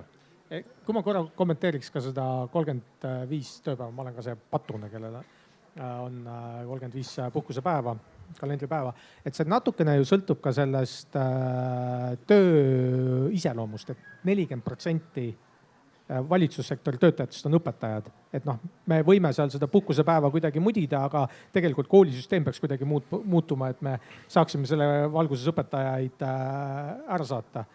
Päris suur osa riigi tööst tegeleb õigusloomega, Riigikogul on päris pikk istungite vaba periood. Me võime tegelikult sinna Riigikogu puhvetisse ja Riigikogu ametkonda neid töötajaid nagu nädalaks juurde võtta, eks ju, aga sealt nagu ehitada see, et sealt on nagu võimalik kuidagi ära koondada läbi selle, et puhkusepäevi vähendada ilma, et seal midagi muud muutuks. Tundub päris keeruline, et kindlasti on võimalik, kindlasti on kohti, kus saab, kindlasti efektiivsust tuleb otsida, aga see tingimata ei ole nii lihtne, kui see nagu esmapilgul tundub. Aitäh. Remark samal teemal. 10 sekundit. No ega see ongi nagu nii-öelda suhtumise näitamine, et loomulikult see ei peaks puudutama õpetajad, päästjad ja politseinikke, aga ametnikke küll. Ja teine pool, et kui me lihtsalt vaatame puhtalt matemaatiliselt, kui sul inimene puhkab 35 päeva, siis teda, et asendaks, on vaja ka rohkem inimesi võtta tööle. Sealt tuleb ka see nii-öelda kokkuhoiu koht, mida ka Mart välja tõi. Nüüd see teine pool, eks see sama suhtumine, et see nüüd ei päästa olukorda. See näitabki tegelikult süsteemset probleemi. Kui me natukene võtame siit, kui me natukene võtame sealt, siis mingisuguses nii-öelda suuremad summad ikka tuleb kokku. Ja mis puudutab Riigikogu liikmeid, andke andeks. Me oleme selgelt välja öelnud, mis me sellest asjast arvame. Riigikogu liige peab tööd tegema. Kui ta ei tee tööd, siis palka ei tohi saada. Ja 51 piisab küll. Aitäh. Väga hea. Aitäh. Läheme meie plaaniga edasi. Ma pean rõõmuga tunnistama, et me tegelikult püsime päris kenasti graafikus, et aitäh teile. ja hakkame tegema kokkuvõtteid ja nüüd on niisugune hetk, et 15 sekundit igale mõtlemiseks. Aga kui te mõtlete tagasi ja peegeldate tagasi seda, mida te oma nüüd kolleegidelt ja konkurentidelt kuulsite, väga hea oleks, kui te saate lühidalt tuua välja võib-olla ühe nagu parima või parema mõtte, mis võib siis ka teie enda omaga kattuda ja aitab ainult ühest sellest, mis te arvate nagu erakordselt halb idee, mida te just siin oma konkurentidelt kuulsite. Me oleme vist järjega Mardi juures, hea. Ei, Toomas, hea, ole hea. Toomas, paneme niipidi käima. Jaa, mul oli nüüd kõige vähem aega mõelda. Aga jah, ma ei kuulu sellesse erakonda, kes ütleb, et maksud peavad langema ja toetused peavad tõusma. Minu jaoks on siin kerge selline matemaatiline viga sees. Ja mul on nagu natukene kurb kuulda, et neid üldse nagu makse demoniseeritakse. Et tegelikult on see kõik meie ühine raha ja kui on kellegil vaja puusaluu ära vahetada, siis ta ei pea 8000 eurot selle eest maksma. Et niimoodi tulekski nagu mõelda. Aga lihtsatesse lahendustesse me ei usu. Riigi rahandus saab korda ainult siis, kui me päriselt räägime ausalt, et mis ühe või teise otsuse taga on. Kui ma peaksin valima nüüd siin kõige halvema otsuse sellest paneelist, siis on see kindlasti maksude langetamine. Ma arvan, et see ei vii mitte kuhugi, sellel ei ole mitte mingisugust katet. See tähendaks koheselt tohutut riigivõla kasvu ja see ei ole kohe kindlasti mitte mingisugune lahendus. Nüüd, mis võib-olla on või toetamist väärt, on kindlasti selline erasektori efektiviseerimine, ütleme AI kasutamine ja kindlasti ka personaalne riik, mis ei ole läbi kukkunud. Personaalne riik tuleb niikuinii. Kui ta ei tule see aasta, siis tuleb ta 5 aasta pärast või 10 aasta pärast, aga tuleb niikuinii, sest meil ei ole lihtsalt raha nii palju, et me suudaks ennast selliselt majandada, nagu me täna teeme. Nii et jah, need olid minu kokkuvõtted. Super hea, liigume edasi. Aitäh, ma lähen siis Toomasest tegelikult kohe edasi, et Toomas hästi ütles, et makse ei tasuks demoniseerida, et see on see, millest me oma väikest riiki ülal peame ja need maksutõusud, millest on ka räägitud, need on läinud kaitsekulude katteks. Kõik ilmselt saavad aru, et meil on rakette ja riiki vaja kaitsta. Muidu mul sümpatiseeris endalegi üllatuseks Lauri Laatsi paar sükest mõtet, mis ka minu omadega ühtisid, et kui me kokkuhoiukohti otsime, siis ma arvan, et tulebki võtta natuke siit ja natukene sealt, et ei ole nii, et ärme selle 10 või 100 miljoniga tegele, ärme sellega tegele ja siis, aga millega me siis tegeleme, et tegelikult me peamegi seda efektiivsust otsima. Ma arvan, et erasektor, ettevõtte juhid teevad seda iga päev, ehk et mina olen kokkuhoidnud usku, olen seda teinud, konkreetsed ettepanekud on laual, olen valmis edasi tegema. Kõige sellisem, siis populistlikum või võib-olla ebareaalsem on seesama, ometi ma olen kokku hoidnud usku, aga see, et me midagi nüüd hakkame kõike külmutama, see tegelikult on see, et sa ei suuda teha valikuid. Sa ei saa öelda, et sa külmutad kulud ja samal ajal kaitsekulud tõusevad. Absoluut eurodes nad ei tõuse, kui sa külmutad nad eurodes ära, siis SKP neid enam ei vea, 200-300 miljonit on see maht. See on see, et meil ei ole ballistilist õhukaitset ja merel uusi laevu ja see on selle külmutamisjutu hind. Kui nüüd öelda, et ei, kaitsekulud ikkagi tõusevad, siis ei tasu enam rääkida külmutamisest, kogu see jutt on täielik jama. Aitäh. Aitäh. Väike riik Vene piiri ääres, kellel on omakeelne haridus, teadus ja nii edasi ja kultuur, et me ei võida mitte kunagi õhukese riigi ja kehvade avalike teenuste võistlust. Et Eesti tee edasi saab olla ikka see, et iga laps saab hea hariduse, tervishoidu suudame pakkuda. Õhukriik on halb idee. Ei, seda võistlust me ei võida. Et siit kõlas, et see on see, kuidas me saame majanduse käima, see tõstab meie konkurentsivõimet. Ei, meil on vaja neid tarku ja terveid inimesi, kes pika tööea jooksul panustavad ja tegelikult ka siis maksu maksavad. Nii et see fookus võiks minna ikkagi sellele, et kuidas me koos oleme võimalikult targad ja tugevad. Ja teine asi, mis ei ole positiivne, vaid pigem siin negatiivne, et siin on jube palju tarku inimesi, kes justkui teavad, mida nüüd kohe tegema hakata, aga see, mis ma arvan, on usaldust õõnestanud, on see, et 3 nädala jooksul peale valimisi, ma ei tea, aprillis lepitakse kokku maksumuudatused, reformid ja võetakse seadusemuudatused vastu enne jaanipäeva. Ja siis ühiskonnaks, oot, mis nüüd juhtus, miks nüüd nii, mõjud on analüüsimata. Et pigem nende tarkade meeste asemel oleks meil vaja rohkem kuulata ekspertnõu väljaspool poliitikat, nii nagu me täna räägime rohkem eelarvest ja maksudest, et see puudutab ka maksupoliitikat. Mis oli head?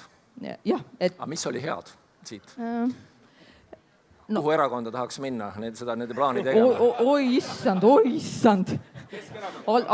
Alternatiivi Sotsiaaldemokraatlikul erakonnal ei ole, et kõik see muu minu arust läheb siin. No kes võiks oma hea ideega teie juurde tulla siis? Mis see idee oli? Aga iseenesest kõik peegelsid seda, et ei ole ühte lahendust, tuleb tegeleda nii tulu kui kulu poolega. Nii et see poliitilise kompromissi leidmine, et reformime mõlemat poolt, et vaatame maksusüsteemis vajalikud muudatused nii pikas kui perspektiivis kui midagi sellist, mida saab võib-olla kiiremini rakendada, aga ka valdkondlikud reformid.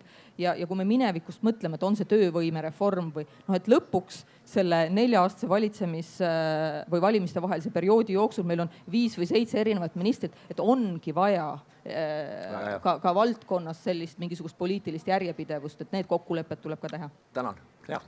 Ja kõigepealt repliik Toomasele ja Mardile, et ma soovitan siiski õppida Eesti ajaloost ja Mart Laarilt, et maksude langetamine on võimalik, kulukärped on võimalikud ja eelarve on võimalik nii tasakaalu viia. Aga kõige tähtsam on jah, et taastada majanduskeskkonna kindlus nii ettevõtjatele kui tarbijatele ja panna majandus kasvama ja seeläbi riigieelarve laekumised. Aga nüüd küsimuse juurde, et kõige kehvem idee, et mul jäi ikkagi Peetris Isamaa riigirahanduslik silmamoondus nagu arusaamatuks, et soovite küll tõsta toetusi ja kulutusi, aga mingi imemoodi liigute ikkagi riigieelarve tasakaalu poole ehk lubate 1% defitsiiti. No ilma, et te kärbiks, ei ole ikkagi võimalik. Aga mis seal ikka siis, et ilmselt vaadates ka tänast Tallinna linnavalitsust toimuvat, kus kulud niimoodi kasvavad nagu pärmi peal, siis me võime arvata, kuidas või milline on järgmine riigivalitsemise stiil järgmise aasta siis märtsis-aprillis. Aga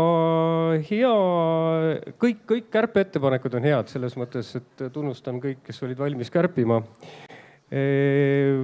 Mart Võrklaevale ütleks, et latt on liiga madalal, et see võiks üks suurusjärk on puudu. Et kui oleks seal 0 lõpus olnud, siis oleks päris hea ettepanek olnud. Aga tunnustan sellest, et ikkagi Reformierakonnas on tekkinud siseopositsioon ja kes on selgelt nagu peavoolu poliitikale vastandunud ja ei ole nõus sellega, et Kristen Michali valitsus veel juunikuus võttis vastu ikkagi lisaeelarve ja suurendas selle aasta kulusid 30 miljonit eurot. Nii et hea algus. Nii, väga hea. Aitäh, liigume edasi. Ja aitäh. No esiteks ma peaks tänama Eesti 200 esindajat Toomas Uibot, kes tunnistas, et personaalse riigi idee kukkus läbi ja nad ei suutnud selle ellu viia. Ja lisaks ta ütles, et see kindlasti tuleb. Ma olen veendunud, et see tuleb. Me ei saa ilma selleta. See on fakt. Aga seda teeb järgmine valitsus. See on ka nii-öelda tõestus, mis sealt kõlas. Kas see oli päeva halvim osa või parim osa? Ei, ma arvan, et see oli aus osa kogu selles nii-öelda diskussioonis. Nüüd on see teine pool.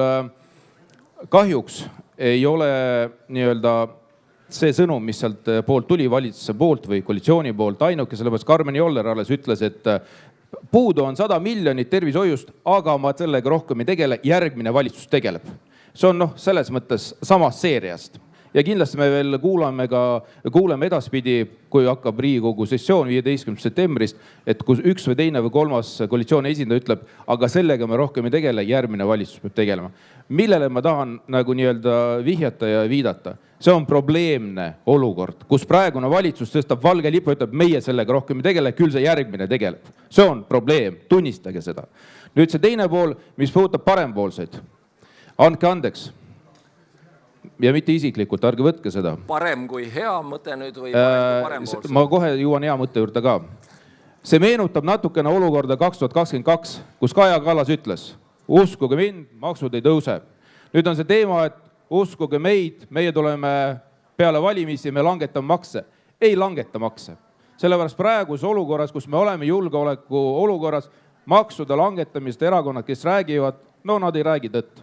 mida tegelikult võiks ja tuleb teha, on see, et tuleb reformida kogu meie maksusüsteem ja võtta maha koormus nendelt inimestelt, kes saavad väiksemat või keskmist palka. Ehk siis me räägime riigi tulude ümberjaotust, me räägime sellest, et tarbimismaksud peavad langema ja see nii-öelda koormuse osakaal, maksukoormuse osakaal peab langema nii-öelda jõukamate juurde. Ja nüüd see hea pool on see, et aitäh, Mart, et sa tõid välja arvu, et tegelikult juba praegu on võimalik kärpida 400 miljonit. See on see nii-öelda aus vastus, mis praegu tuli mis tuli Reformierakonna poolt, aga jääb jällegi see õhkuse küsimus, aga miks te ei ole seda siiamaani ära teinud? Aitäh. Aitäh. Ma alustan ka tänusõnadega parempoolsete aadressile. Nüüd hakkame ajas jälle hätta jääma niimoodi. Püsime ikkagi selles, et mida kiita, mida laita. Aitäh. Aitäh, kiidangi. Kiidan parempoolseid, et mulle tundus, et võeti juba kokku järgmise aasta valimistulemus. Isamaale parlamendivalimistel kuulutati võit ära ja mulle rahandusministri koht. Aitäh, võtan vastu. Aga asi on selles, et toome nüüd siis selliseks kokkuvõtteks, et mida siit kõlas täna positiivselt, et mis see läbi positiivne oli. Mulle meeldis tegelikult teatud mõttes konsensus. Konsensus väljendub vastutustundlikkuses. Ja vastutustundlikkus on see, et me tegelikult otsime lahendusi, me tegelikult diskuteerime ja ma väga loodan, et siis ka õigel ajal, siis kui see 400 miljoni kärbe nüüd jääb ellu viimata, asume sedagi ise ellu viima, neid abinõusid. Mind häirib siin juures see, et on olemas nagu üks selline püha lehm, mis kui kõlab, siis sinna sisse justkui vaadata ei tohi. Ja see on kaitsekulud. Ja me ei pea kahtlema nende vajalikkuses, aga me siiski peaksime olema kriitilised, kui sellest räägitakse. Räägitakse siis, kui näiteks räägitakse maksude tõusust. Ei olnud meil ju kaitsemaksu, mille laekumine oleks otse kaitsekuludesse läinud. Me vajume nagu ära, ma küsisin positiivset, küsisin negatiivset. Vaja ära hämada. Ja selles suhtes mind tegelikult häirib see, et ka Reformierakonna maksuküüru kaotamine on saanud justkui kaitsekulude vajaduse all maksutõusude elluviimise sildi, millega tegelikult just või sisu, millega tegelikult just meie vähem kindlustatud elanikke koormatakse. See ei ole ilus. Samuti tuleks ka nende kulutuste tegemisel vaadata sinna sisse, no näiteks kaitseettevõtlusfondiga 100 miljonit, kuhu on see raha raisatud, miks meil ei ole ühtegi kaitsetööstuspakki. Lähme nüüd ekspertide juurde ja sama küsimus teile loodetavasti lühikeses selges formaadis, rahandusinimesele kohases lühikeses selges formaadis, et mis oli head, mis oli halba? Mida toetada, mida laita? See mikrofon töötab paremini. Kõigepealt hea minu arvates oli see, et alguses ei kõlama selline üldine suund vastutustundlikkusele, et kõik, mulle tundub, üldiselt tõdesid, et meil on riigieelarvega asjad käest, tulud ei ole piisavad, et me jooksvaid kulutusi praegu katta ja seda ka lähemas tulevikus, et mingit muudatust selles mõttes on vaja. Ja seetõttu, ma arvan, et lähtekoht ongi oluline teadvustada, et me tegelikult ei ole nullseisus nii-öelda selles mõttes, et kui meil on uusi häid mõtteid, olgu see suurteks kulutusteks või maksulangetusteks, et me siis peaksime nendele katet leidma. Me peaksime kõigepealt juba sellele augule, kuhu me ennast kaevanud oleme, katte leidma. Et seetõttu, mis mulle tundub problemaatiline, ongi selline üldine kiusatus käia välja üsna kulukaid lubadusi, olgu see siis maksude langetamiseks või mingite täiendavate kulutuste tegemiseks, samal ajal kui see kate ei ole võib-olla nii selge. Et kui ma enne rääkisin, kui keeruline on suures mahus kulutusi kokku hoida riigil või neid külmutada, see ei tähenda, et seda ei peaks proovima. Loomulikult ma arvan ka, et peaks riik nii tõhusalt ja kokkuhoidlikult majandama kui võimalik, aga see võiks pigem välja näha nii, et kui me suudame kokku hoida, et siis me teeme siis selle täiendava kulutuse või maksulangetuse. Ja võib-olla lõpetuseks mulle meeldib ka see Riina idee, et võib-olla mitte nii tormakalt lüüa mingeid lubadusi lukku, vaid siis teha ka sellist natuke põhjalikumalt analüüsi, et mis nende mõjud võiks olla ja proovida eksperte kaasata. Väga hea, aitäh. Lähme edasi siit Kristo sinuga ja siis Mihkel. Et võib-olla positiivse poole pealt, et mulle meeldis, et mitmed poliitikud ütlesid välja, et et noh, et ei ole realistlik oodata, et makse langetatakse, eks. Rahandusministeeriumi poole pealt võin öelda, et ilmselt ei pääse mingis perspektiivis ka tõusudest. Aga võib-olla niisugune negatiivne või ohtlik mõte või mis siit võib-olla kõlas, on äkki see, et ma arvan, et poliitikud võib-olla natuke ülehindavad oma võimet, et kui palju nad Toompealt või Stenbockist suudavad ikkagi nagu majandust käima tõmmata. Aitäh. Mihkel. Mulle see Risto mõte väga meeldis ja, et võt see majanduse käimatõmbajad, need on mu lemmikud, nendega tahaks pärast rääkida isegi veel, et tuleb häid mõtteid mullegi.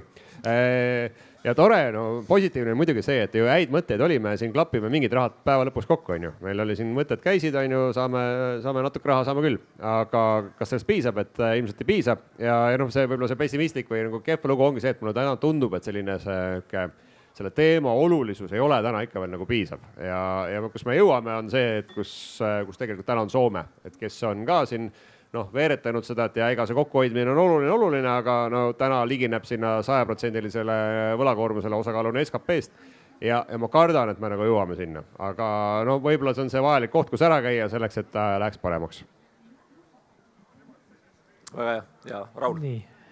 Mulle ka kõige rohkem sümpatiseeris see, et siin oli valmisolekut mitte tormata, vaid kaasata siis seda ekspertiisi ja läbimõeldult asju teha, sest läbimõeldult on neid asju vaja teha, olgu see siis kas maksumuudatus või kulupoole muudatus.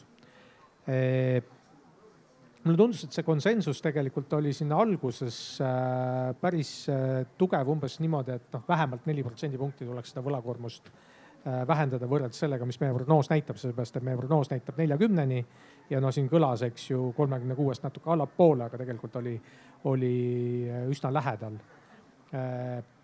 Mulle sümpatiseeris ka see, et siin oli julgust minna nagu süsteemi ennast vaatama või kuidagi ja erineva nurga alt, et ka erineva maailmavaate poole pealt, et aga tegelikult vaatame nagu põhjalikumalt need asjad üle. Ja üleüldine konsensus vist on see ja ma arvan, et see on ka ekspertide seas, et kõik tahavad sellist hea peremehelikku, tõhusat, efektiivset riiki, et siin mingit vastuolu ei ole. Nüüd, mis minu jaoks kõige ohtlikumad 2 mõtet siit on, üks on see, et nagu sükene hästi pime nagu usk sellesse, et majanduskasv nagu päästab päeva. Loomulikult majanduskasv on osa sellest lahendusest, majanduskasv aitab kaasa, ta aitas kaasa ka siin peale Covidist väljatulekut nominaalse poole pealt, et ta on osa valemist, aga see ei tule nagu nipsust, see eeldab midagi veel ja vaat see midagi veel tuleks nagu sisustada, et kust see tuleb, et see ma siin enne ütlesin, et lihtsalt annad maksuraha kätte, nii tõhusalt lihtsalt ei suudeta seda nagu erasektori poolt kulutada, et midagi peab veel toimuma. Et see minu meelest on ohtlik, sest seal on risk, et me lõpetame viletsamas olukorras. Ja teine ohtlik mõte on see selline hästi abstraktne nagu kuskil kulude külmutamine, et loomulikult efektiivselt tuleb otsida, see kulude külmutamise ootus ühiskonnas siin kõlas, et on, aga seal tegelikult tuleks minna mitu sammu edasi ja minna detailidesse, mõelda läbi, et mis on hädavajalik, kuhu me siis tõmbame, et hakkame need hädavajalikud reastame ära ja mida me siis nagu riigina ära jätame ja see nagu tegelikult vajab ju ka nagu mandaadi võtmist, et selliseks abstraktseks jäämine, see on minu meelest ohtlik. Väga hea. Nii, hakkame triivima sinna lõpupoole, meil ongi sobivalt mõned minutid aega. Kuna ma olen nii hästi seda sessiooni modereerinud, et siis on nagu mõned minutid aega, siis ma rohkem kui 60 sekundit, aga ma räägin kiiresti ikkagi ühe loo. 2 kuud tagasi Rahandusministeerium korraldas niisuguse ürituse, kuhu ta kutsus kaasa 10 ettevõtluse juhtimisega seotud inimest ja Rahandusministeeriumi meeskond neile mängis 1 pika päeva jooksul läbi riigieelarve kokkupanemise harjutuse. Seal tulid siis erinevad sisendid, millega tuleb arvestada, missugused on muudatused. Seal oli teie meeskonnalt oli sisendid. Ma olin üks selles osaleja, me valisime, õigemini loosisime siis ka ministeeriumi. Mina olin siseminister selles harjutuses, kellel on eelarve 550 miljonit. super hea, andis väga hea ülevaate lihtsurelikele, mismoodi see harjutus välja näeb.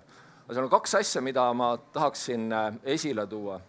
Kõigepealt Rahandusministeerium andis ka kõikidele kaasa harjutuse või ülesande, et te peate tegema 3 lisaeelarve küsimist. Ehk siis on see, et olenevata sellest, missugune raamistik on teil ees, et küsige rohkem raha 3 oluliseks või teie jaoks vajalikuks poliitika algatuseks.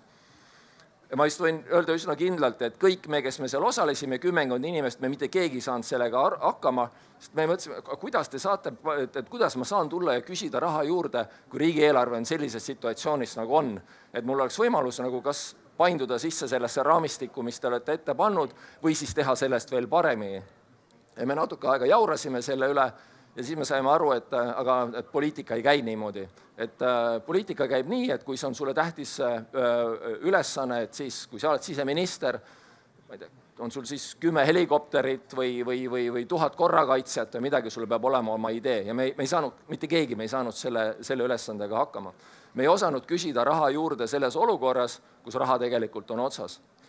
Ja teine oli seal päris päeva lõpus, nüüd oli vaja eelarve kokku panna ja järgnevateks aastateks.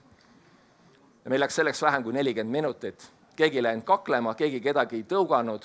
Me natukene vaidlesime selle valikute üle ja tõsi, me kehtestasime uusi makse, üksjagu, me muutsime ka, ja kindlasti ei olnud see 35,5, see ei ole, ma ei räägi praegu poliitika valikutest, aga väga oluline, ja me vaidlesime selle üle, et kas astmeline tulumaks, ettevõtte tulumaks, aga me jõudsime sellesse mõistlikusse võlga ja eelarve defitsiiti vähendavasse harjutuse väga kiiresti. Miks ma sellest räägin? Et on see, et finantstehniliselt need väga suured väljakutsed, mis meil on, need ei ole keerulised. Need ei ole ka lihtsad, aga need ei ole keerulised. Finantstehniliselt see harjutus on täiesti tehtav. Pane hulk mõistlikke inimesi kokku ja nad jõuavad sinna. Me keegi ei taha saada tagasi valitud, me keegi ei olegi kunagi olnud valitud niimoodi. Ja ma kuidagi ei proovi seda poliitikute tööd siin pisendada. Aga meie tegelik probleem, ma arvan, et istub motiivides ja opereerimise mudelis, aga mitte finantstehnilistes küsimustes või Excelis. Nii, aga täna nüüd ma olen kogu selle hingeõhu ära kulutanud siin, võtame asja kokku. Suur tänu.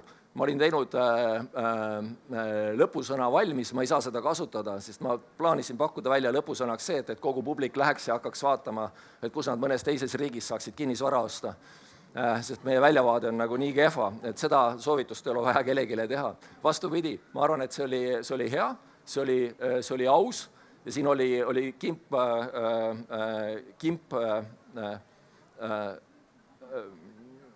väljendusi, millele kindlasti saab edasi ehitada. Algne suhteliselt suur konsensus, ma ütleksin ka mastaapse populismi puudus, mis oli kindlasti hea. Nõus ka sellega, või see ei ole isegi mitte nõus, vaid et kui sa tahad tõhustada, siis on, nagu öeldakse, et kulud on nagu sõrmeküüned, neid tuleb lõigata kogu aeg, mitte nagu 2 korda aastas. Et sa pead kõik kivid ümber pöörama, need kõik on see kõik on väga teretulnud algatused. Ma arvan ka seda, et umbes 3/4 sellest, mis te täna kirjutasite või minu hinnangul endiselt Excelisse seda panna ei saa, see ei tule kokku. Niimoodi, see töö on ees, miks mitte kasutada selleks eksperte. Meil on selles väikses riigis neid inimesi, kes arvutada oskavad küll ja käies selle sama Rahandusministeeriumi harjutuse läbi niimoodi, et seda võimekust on seal väga-väga palju. Ma mõtlesin, et me ei anna kellegile sõna siin niimoodi, et kas kellegil hirmsasti nagu pakitseb ja mingi nagu super hea idee, mis on ütlemata jäänud, siis selleks on, võtame siit teest prillidega naisterahvas.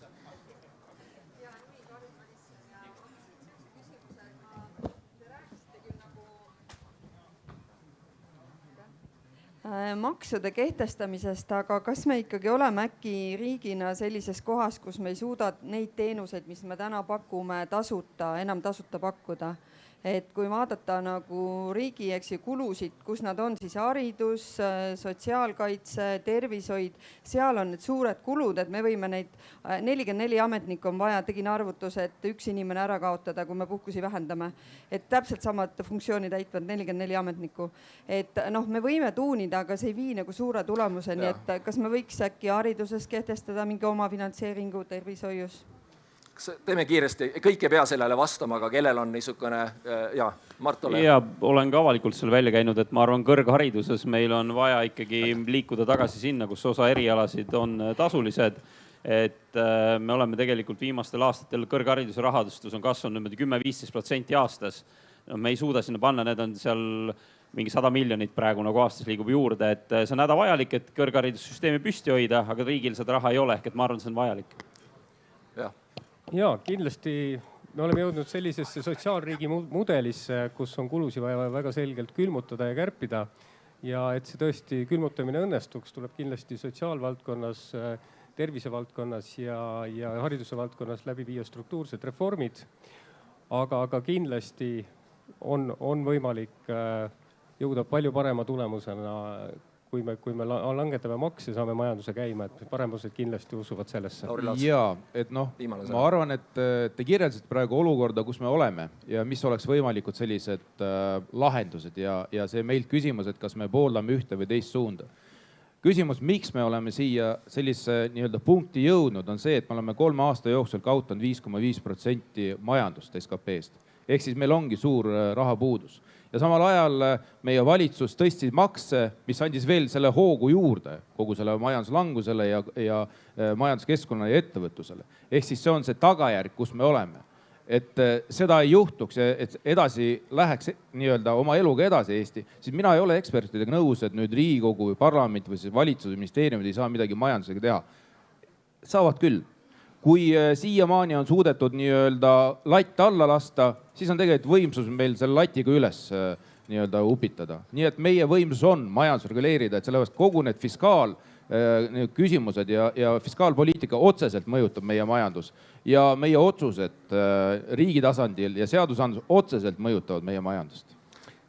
Ja ma korra ütlen, et mis puudutab haridus ja rääkides kärbetest, siis haridusest on kärbitud paraku üle 100 miljoni euro. Ja kui see ettepanek, et haridus võiks olla osaliselt tasuline, siis kindlasti see on hea mõte, ma arvan. See on vältimatu mõte.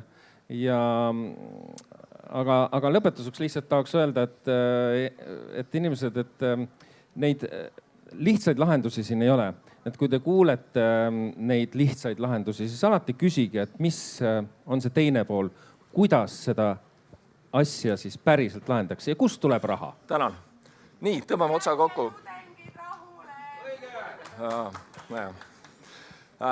Aitäh, lugupeetud erakondade esindajad, aitäh, eksperdid. See sessioon on läbi. Valimiskasti juures võtke kalkulaator kaasa ja tehke tarku otsuseid. Aitäh!